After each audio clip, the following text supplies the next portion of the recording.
Assalamualaikum warahmatullahi wabarakatuh. Perkenalkan, nama saya Dimas Permana Putra. Saya dari Prodi Sarjana Terapan Manajemen Informasi Kesehatan Politeknik Indonesia Surakarta, angkatan tahun 2018. Pertama-tama, mari kita panjatkan puja dan puji syukur kepada kehadirat Tuhan Yang Maha Esa yang telah memberikan kita rahmat dan hidayahnya kepada kita semua, dan semoga kita selalu dalam lindungannya. Amin. Jadi di sini saya akan mempresentasikan hasil proposal skripsi saya yang berjudul Tinjauan Faktor Penyebab Terjadinya Misfile Dokumen Rekam Medis di Ruang Filing Rumah Sakit Umum Daerah Kota Surakarta.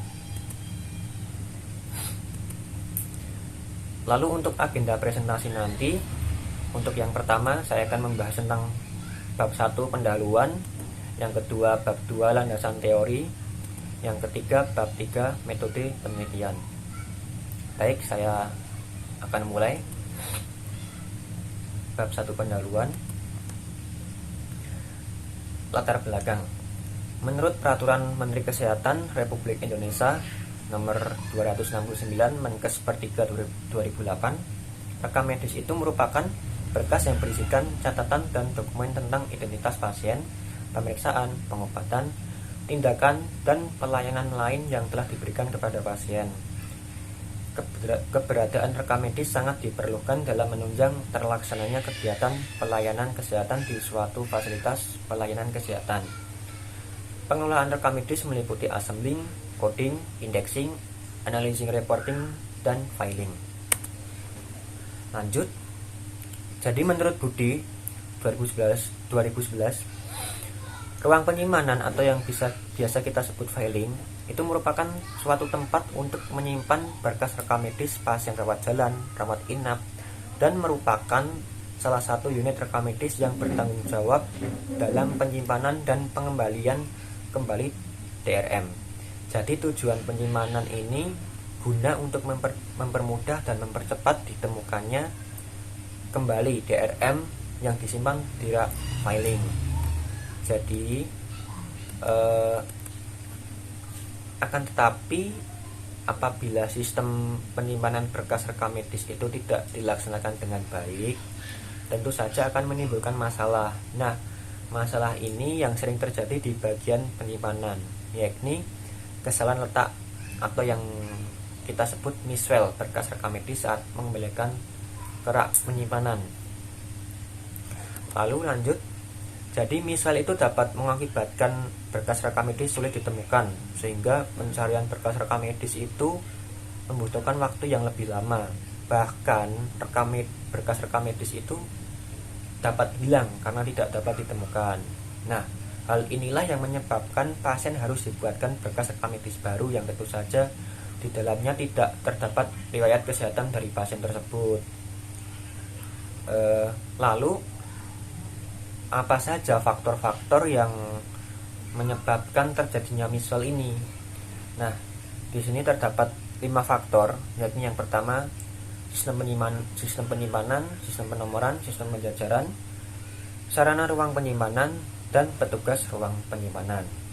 Hal ini sesuai dengan penelitian yang dilakukan oleh Astuti, di mana sistem penyimpanan, penjajaran, ruang penyimpanan, dan petugas ruang penyimpanan merupakan penyebab terjadinya dari misfile ini. Lalu lanjut. Oleh karena itu, penulis tertarik mengambil judul tentang Tinjauan Faktor Penyebab Terjadinya Misfile Dokumen Rekam Medis di Ruang Filing Rumah Sakit Umum Daerah Kota Surakarta.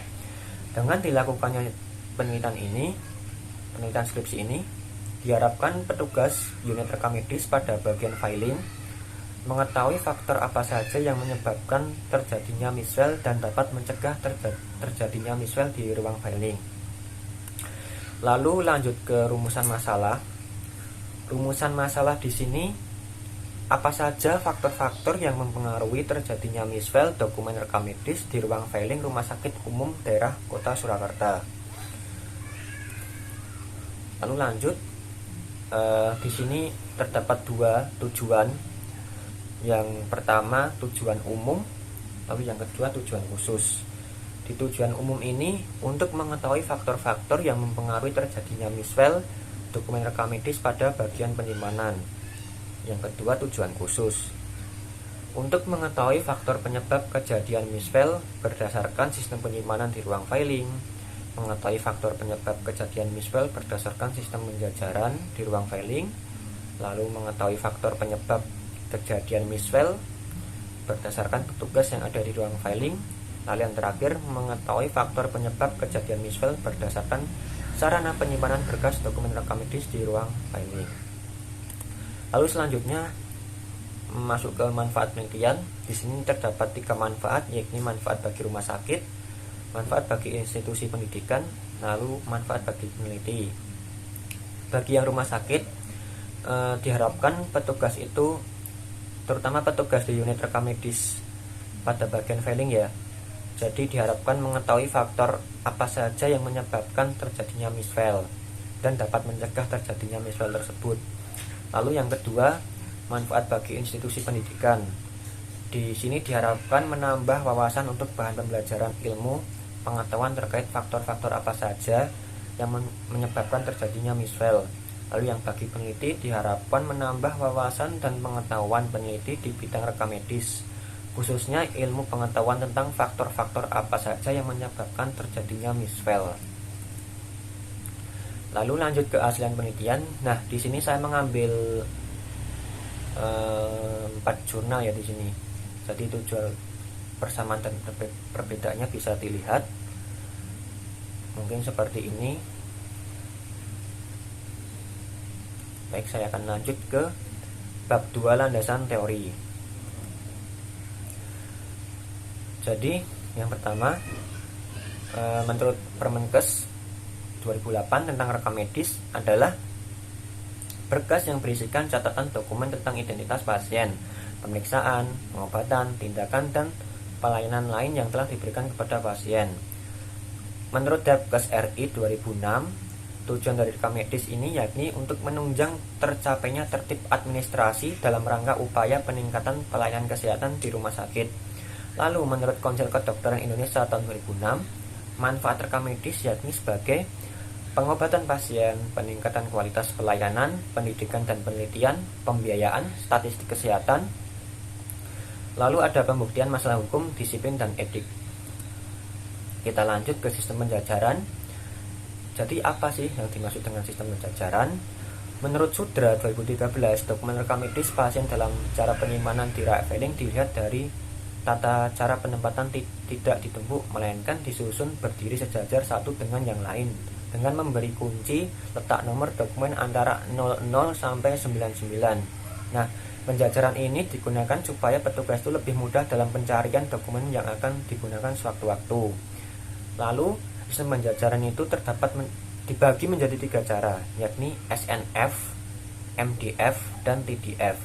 Untuk SNF sendiri atau Strike Numerical Filing,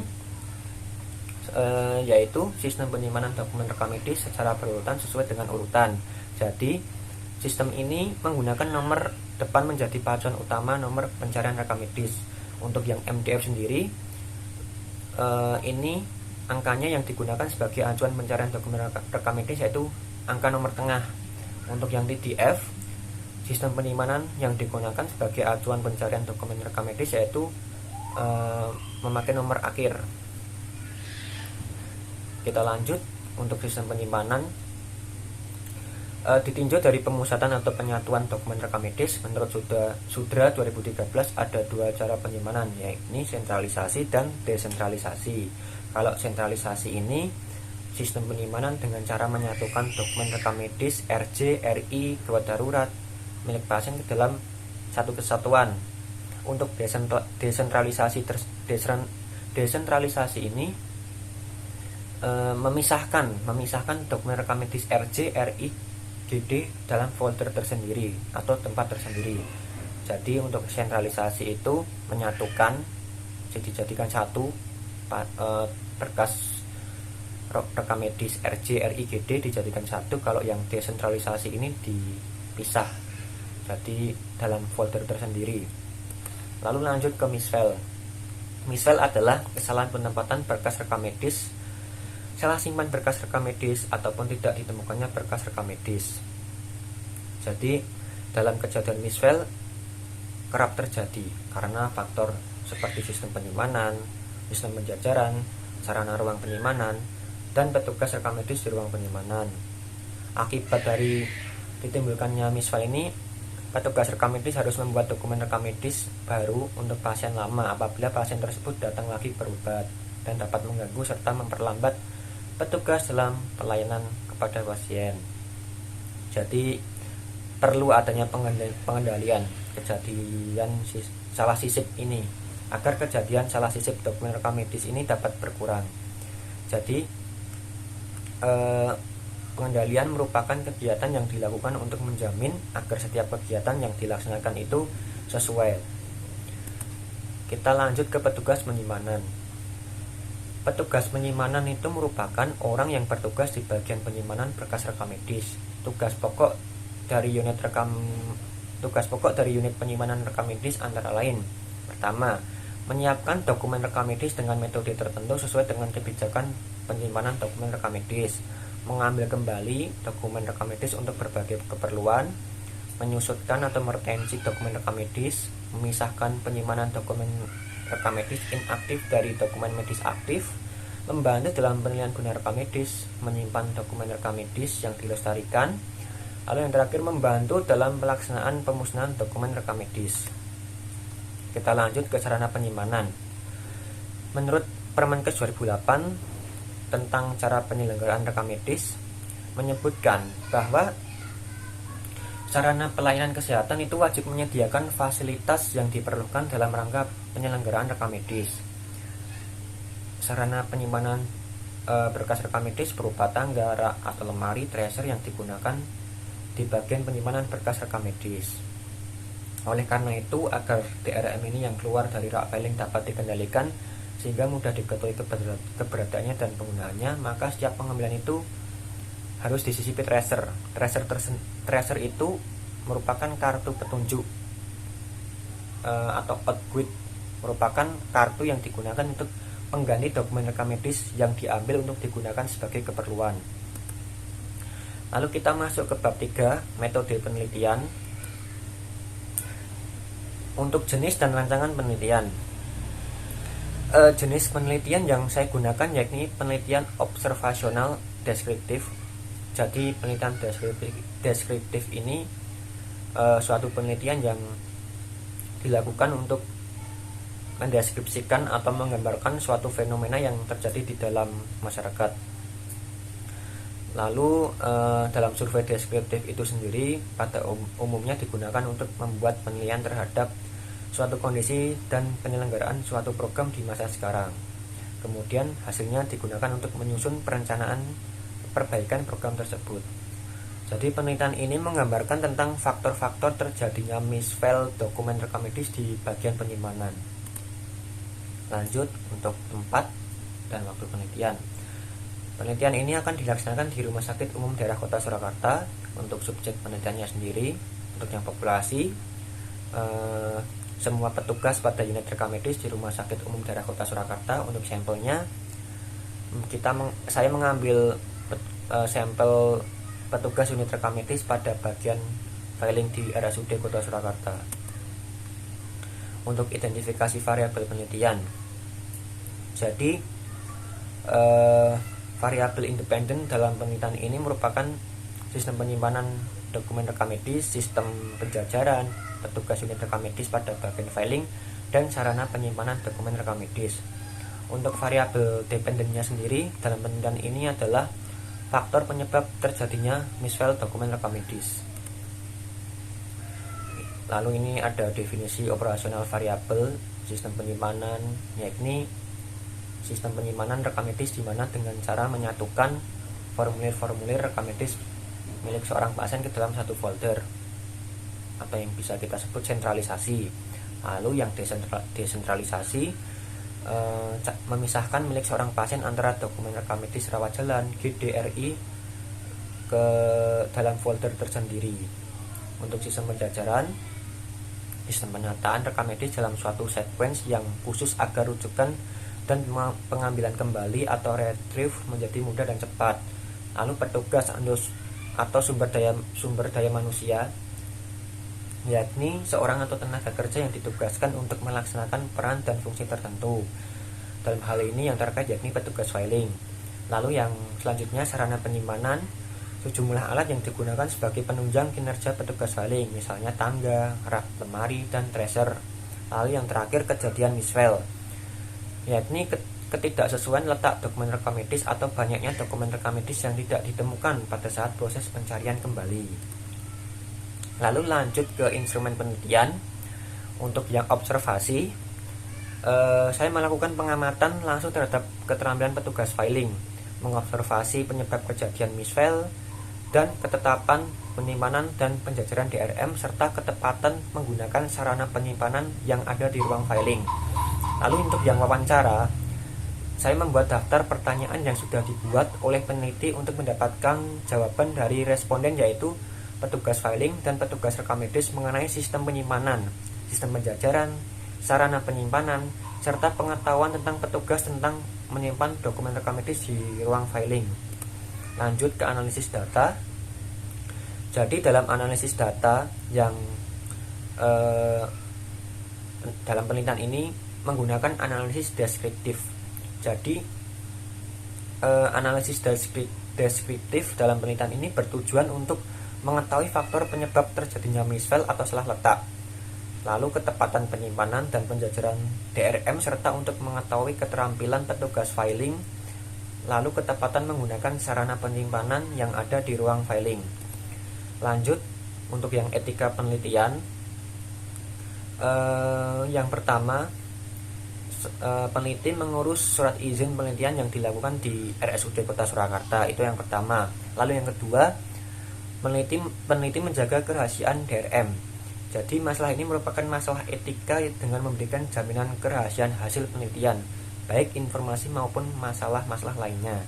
Jadi semua informasi yang telah saya kumpulkan itu dijamin kerahasiaannya oleh peneliti dan tidak akan disebarluaskan oleh orang lain. Lalu untuk keterbatasan penelitian, mungkin dalam penelitian ini beberapa keterbatasan dalam penelitian ini.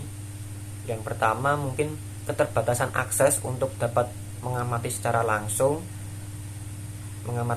petugas yang sedang melakukan kegiatan ya, karena dikarenakan masih dalam keadaan pandemi COVID-19 seperti sekarang ini, dan hanya dapat mewawancarai koordinator bagian filing, sehingga data yang dihasilkan pun nantinya juga akan terbatas. Mungkin itu keterbatasan penelitian dalam penelitian ini. Lalu kita lanjut ke jalannya penelitian. Dalam jalannya penelitian ini, untuk yang pertama ada tahap awal, tahap pengumpulan data, yang terakhir dan yang terakhir ada tahap akhir. Untuk yang pertama tahap awal, tahap awal atau persiapan dimulai dengan mengurus surat izin untuk studi penelitian di Rumah Sakit Umum Daerah Kota Surakarta. Selanjutnya, peneliti mulai menyusun proposal penelitian dan instrumen penelitian apa saja yang akan digunakan nantinya. Untuk yang kedua, tahap pengumpulan data. Tahap pengumpulan data diawali dengan melakukan observasi atau pengamatan secara langsung petugas filing saat melakukan kegiatan penyimpanan DRM ke dalam rak filing, dengan memperhatikan ketepatan penyimpanan dan penjajaran DRM serta penggunaan sarana dan penyimpanan di ruang filing. Lalu tahap akhir, setelah semua data penelitian terkumpul, peneliti itu mulai melakukan pengolahan data. Nah, peneliti merangkum semua hasil observasi dan wawancara. Kemudian peneliti menuliskan dalam hasil penelitian pembahasan, kesimpulan, lalu dan saran. Selanjutnya untuk rencana kerja mungkin seperti ini. Untuk rencana kerja, yang pertama melakukan pengajuan judul, pembuatan proposal skripsi, seminar proposal skripsi, pengumpulan data penelitian, analisis data penelitian, seminar hasil, dan ujian skripsi. Di sini pengajuan judul pada bulan Februari. Lalu untuk pembuatan proposal skripsi pada bulan Maret. Untuk seminar proposal skripsi sendiri, di sini saya pada bulan Maret untuk pengumpulan data penelitian, di sini 2 bulan, yakni bulan Maret dan April. Lalu yang selanjutnya analisis data penelitian, di sini juga sama 2 bulan, bulan April dan bulan Mei. Lalu untuk seminar hasil saya melakukan pada bulan Juni. Lalu yang terakhir ujian skripsi insya Allah bulan Juli. Mungkin ini untuk daftar pustaka. Saya mengambil daftar pustaka berbagai referensi seperti ini. Lalu terima kasih. Sekian presentasi proposal skripsi saya. Bila mana dalam penyampaian kurang jelas dan ada kata-kata yang tidak berkenan di hati Bapak Ibu dosen, mohon dimaafkan. Akhir kata saya ucapkan terima kasih. Wabillahi taufiq wal hidayah. Wassalamualaikum warahmatullahi wabarakatuh.